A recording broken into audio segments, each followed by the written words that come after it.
12:27 del mediodía, aquí en este sábado 19 de junio. Les había prometido una conversación. Del otro lado de la línea está el embajador argentino ante la OEA, Carlos Raimundi.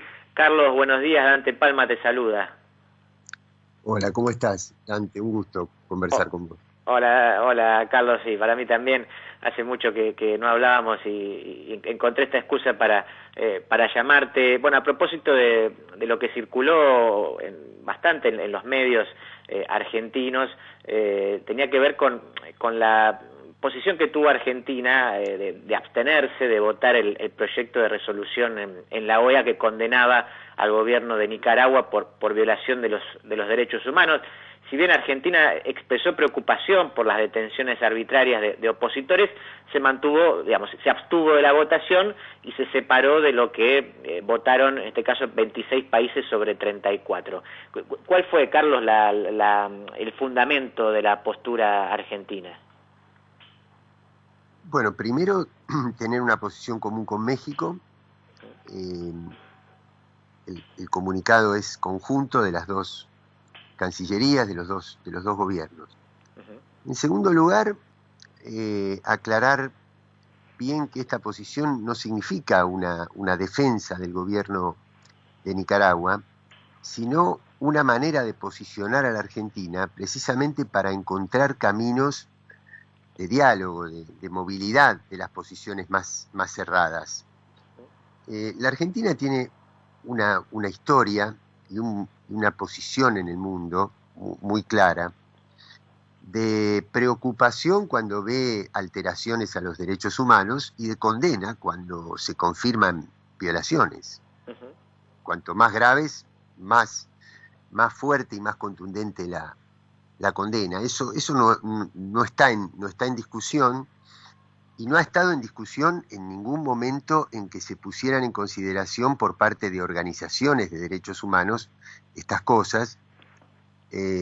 Así que eso está fuera de debate. Lo que se trató es encontrar un camino para relacionarnos con ese gobierno y tratar de evitar la radicalización, de tratar de evitar la escalada, porque la experiencia indica que cuanto más asedio, cuanto más arrinconamiento a un gobierno, menos posibilidad se le da para conversar y para que, si hay efectivamente necesidad de que se mueva de algunas posiciones extremas, bueno, que lo haga, pero tiene que tener otra predisposición, y para eso es necesario tener una actitud no de condena lisa y llana, como si fuera lo único. Además, quiero dejar en claro que lo que estaba en juego en esta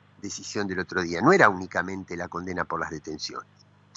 Porque te digo la verdad, antes, si hubiera sido exclusivamente eso, y esa la verdadera y única intención de la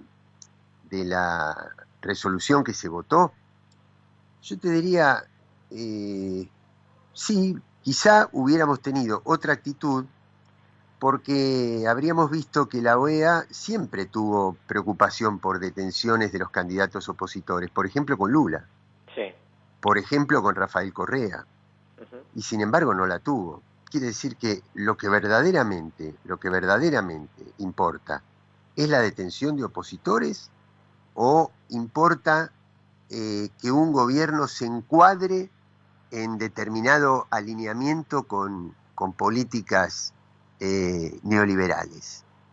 Porque ¿por qué algunos gobiernos sí y a otros no, cuando es tan clara la situación? Y lo otro que se hacía era condenar, mejor dicho, cuestionar el sistema electoral. Sí.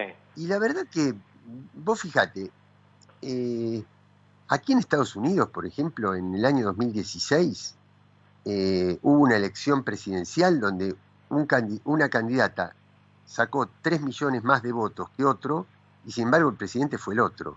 Sí. y nadie le dijo, nadie dijo que eso no respondía a estándares internacionales. Imagínate en un país como el nuestro, si podría ser presidente un candidato que saca 3 millones menos de votos que otro. Y sin embargo, nosotros no vamos a pedir que nos digan cómo tiene que ser nuestra legislación, y por eso respetamos también la legislación interna de todos los países. Aquí en el Caribe, por ejemplo, aquí en OEA, hay estados del Caribe que vos sabés que el primer ministro designa la mitad del Parlamento. Claro. O, por ejemplo, Chile tuvo senadores vitalicios. Y Claro. nadie cuestionó. ¿Por qué? Porque los sistemas electorales forman parte de una construcción histórica, de una construcción política, de una cultura, de una serie de tradiciones. Los gobiernos centroamericanos no se los puede analizar con las categorías rioplatenses, como no se puede analizar el peronismo en Argentina con categorías nórdicas. Sí. O escandinavas, ¿entendés? Bueno, entonces, ahí es donde la Argentina dice, preocupación por los derechos humanos, si es necesario decirle, señalarle al gobierno de Nicaragua que no tiene sentido asumir posiciones extremas, que no tiene sentido ser condenado por el mundo, que hay que moverse de esas posiciones, como la Argentina ya lo logró hacer con otros países. Ya lo logró hacer con otros países donde parecía que había situaciones que no se iban a poder mover. Entonces, Argentina, por un lado dice eso, pero al mismo tiempo dice no lo hagamos de manera que sea como una injerencia o una intervención en asuntos internos en los cuales nosotros hemos sido siempre respetuosos de la soberanía y de la realidad de cada uno de los países, ¿no? Ahora, Carlos, ¿y por qué en todo caso vos pensás que esta postura de Argentina que vos estás aclarando y que en realidad lo habías hecho en su momento también, ¿por qué ha sufrido tantas críticas de parte de la oposición y de varios medios en nuestro país? Bueno, pero Dante, si es por cuestión de críticas y de operaciones mediáticas, yo anoche accedí al portal de Infobae y hay una nota que dice que después de que el Papa Francisco dijo que la propiedad es un derecho secundario, sí, cosa que la entiendo, porque vos imaginate, tenemos cientos de millones de personas en India, en África, en América Latina, que no tienen agua potable. Sí. Y después tenemos hoteles 7 estrellas que se están construyendo en Abu Dhabi o en Dubái.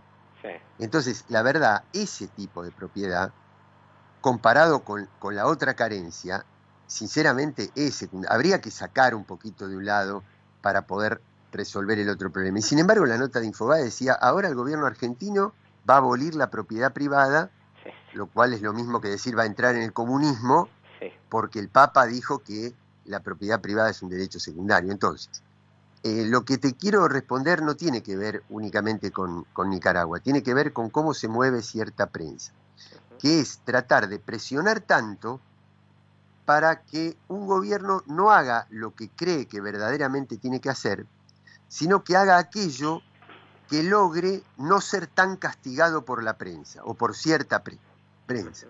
Ahora, si vos me dijeras, mira, vamos a hacer así, para no ser castigados con estas operaciones, vamos a cambiar la posición, vamos a hacer esta.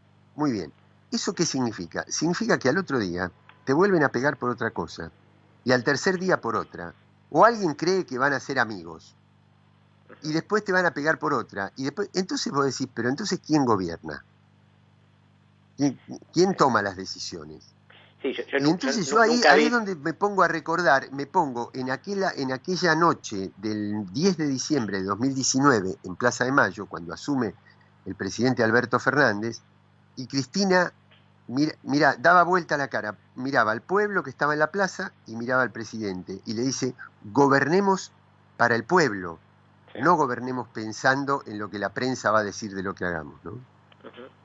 Sí, no, te decía que yo nunca había visto tantas notas, especialmente en Infobae, me llamó la atención por la decisión del gobierno argentino en la OEA sobre Nicaragua. Por eso me había llamado la atención y por eso te lo preguntaba. Ahora, Carlos, la OEA ha sido acusada de cómplice por acción u omisión de los años oscuros de la región y últimamente su rol estuvo cuestionado especialmente por su intervención en las elecciones de Bolivia. La responsabilidad se la asignaban a Luis Almagro.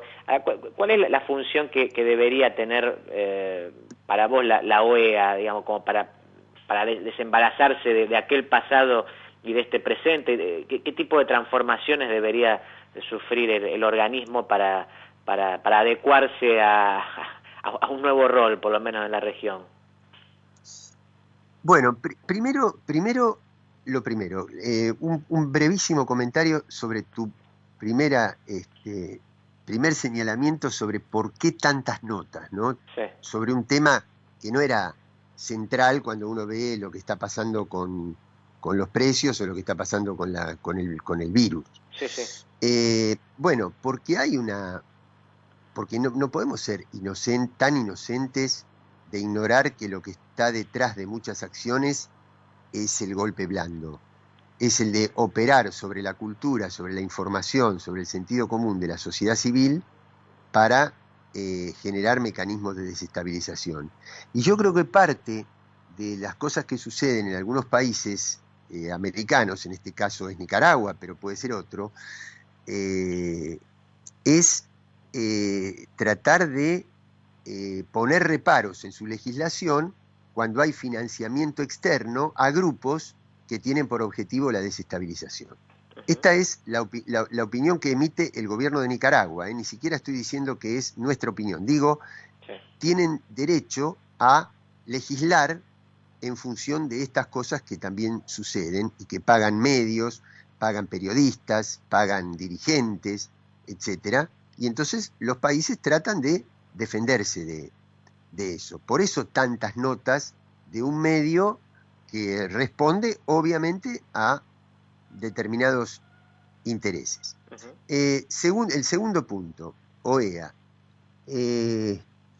Bueno, sí, la verdad que el papel, en general, los secretarios generales de la OEA tienen un rol de tratar de encontrar caminos en común de todos los estados, o por lo menos de la mayoría de los estados. En cambio, este secretario general, que es muy responsable del golpe en Bolivia, que en su relación con la Argentina, por ejemplo, ha nombrado asesores especiales a las principales figuras de la oposición, a Fulvio Pompeo, que fue vicecanciller de Macri, a Santiago Cantón, que fue secretario de Derechos Humanos de la Cancillería, a María Eugenia Vidal. El otro día se mostró públicamente con Lorenzetti. Ha recibido a los opositores de distintos países, en este caso México también, El Salvador. Es decir, estuvo en esta reciente reunión de Miami con Iván Duque, con Lenín Moreno, con Mauricio Macri y con Marcos Rubio en Miami hace 15 días, públicamente, a viva voz. Entonces, bueno, eso es el secretario general en este momento. Vos me decís, ¿qué podría hacer la OEA? Bueno, primero que este tipo de organismos no puede ser otra cosa que la posición que tengan los gobiernos que lo integran. Quiere decir que cuando América tuvo otro tipo de gobiernos, una de dos: o tuvo determinadas posiciones en la OEA, o encontró otros canales de integración como CELAC, por ejemplo. Claro.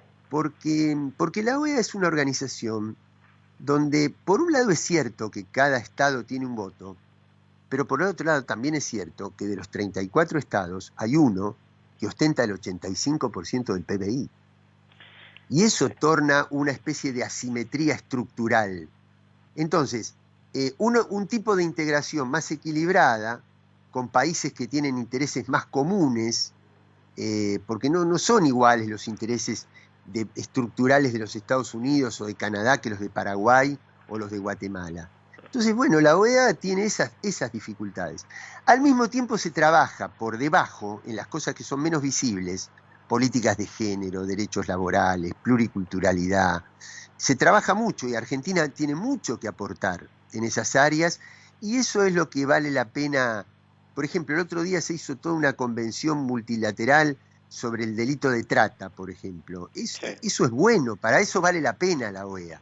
Claro. Pero para otras cosas, indudablemente, cae en estos desequilibrios en los cuales lo pone la personalidad de su actual secretario general. Y Carlos, más allá de esto que marcabas bien de las asimetrías, donde sí parece haber cierto apoyo unánime es en la causa Malvinas. Entonces te pregunto también, ¿qué se puede hacer desde allí o cuál es por lo menos el interés del gobierno nacional? Y ¿qué se puede impulsar desde la OEA para tratar de, digamos, invitar a Gran Bretaña que por lo menos se siente en una mesa a dialogar? Bueno, pero es que eso ya no es una cuestión de la cantidad de votos que vos tenés en un organismo multilateral, porque es cierto, aquí tenemos unanimidad, todos los estados apoyan, como también tenemos una mayoría abrumadora en Naciones Unidas, o como también tiene una mayoría abrumadora en la OMC, en la Organización de la Salud, en Naciones Unidas, el levantamiento de patentes de los laboratorios para las vacunas. Entonces, lo que está en el fondo de todo esto es si vamos a recuperar o no el papel del Estado como disciplinador de los intereses privados, o si son los intereses privados los que van a regir la voluntad de los Estados. Es un problema más de fondo que OEA Malvinas, o que Naciones Unidas Malvinas, o que Comité de Descolonización Malvinas. El tema es si las soberanías y las mayorías soberanas de los Estados pueden imponer sus reglas al poder corporativo. Porque lo que está detrás de Malvinas es la explotación de recursos naturales, es la explotación de la Antártida, donde hay intereses privados y monopólicos que son los que llevan a que las grandes potencias no se hayan prestado a cumplir las normas internacionales. Por eso es un problema de relación de fuerzas, es un problema de poder. No es un problema que formalmente nosotros lo podamos resolver acá. Sí. Y Carlos, te hago la última y te agradezco estos minutos. En su momento recuerdo que fuiste hasta criticado fuertemente por ADEPA, por la CIP, por señalar que los medios eran una parte fundamental del lawfare en la región. Hace un ratito, de hecho, te referiste también a los golpes blandos. ¿Cómo opera este mecanismo y cuál crees que es la manera para ponerle freno sin que eso, por supuesto, suponga una afectación de la libertad de expresión? Mira, a mí, en primer lugar, que hay críticas que me enorgullecen, no me menoscaban en absoluto. Así que es la dignidad de sostener posiciones, y eso tiene precios. Ahora, lo que pasa es que lo que vos estás preguntando, Dante, es central, no cabe en una entrevista radial. Es un tema casi filosófico, es el gran problema de este momento. Es cómo podemos luchar contra herramientas que tienen estos grandes poderes que estábamos definiendo mejor para diagramar el sentido común de nuestras sociedades. Yo lo escuchaba, bueno, claro, hablando con vos que tenés mucho conocimiento filosófico y demás, se me hace más difícil, pero lo escuchaba el otro día a Jorge Alemán, cuando comentaba las elecciones en Madrid, y dice, claro, la candidata de la derecha en Madrid logró hacer de la libertad para salir a tomar cerveza, crear una subjetividad política. Claro. ¿Por qué? Porque expresar la libertad en un paso, que es salgamos a tomar cerveza, es más sencillo que expresar la libertad combinada con la responsabilidad social, con el cuidado, con los valores colectivos, con la igualdad. Y nosotros tenemos que encontrar un camino en ese sentido. Por eso a veces Cristina tiene tanta capacidad de síntesis, ¿no? Cristina diciendo la palabra machirulo, o diciendo la patria es el otro, o como dijo el otro día, dijo sistema integrado de salud, o dijo, che, no se crean que la libertad es hacer lo que uno quiere, eso no es libertad. Tenemos que encontrar ese camino, porque las redes, cómo está armado todo el sistema de relaciones humanas, de relaciones productivas, nos lleva a que sea mucho más fácil plantear los mensajes del odio que los mensajes de la organización social, de cierta armonía de intereses, de cierta explicación, y eso no te lo puedo explicar, sinceramente yo no lo puedo explicar, y mucho menos en tiempos de una entrevista radial. Sí, Carlos, te agradezco estos minutos con No Estoy Solo. Al contrario, muchas gracias a vos. Un abrazo grande, era Carlos Raimundi, el embajador argentino en la OEA. Nos quedan todavía unos minutitos más de programa, así que escuchamos algo de música y nos vamos despidiendo.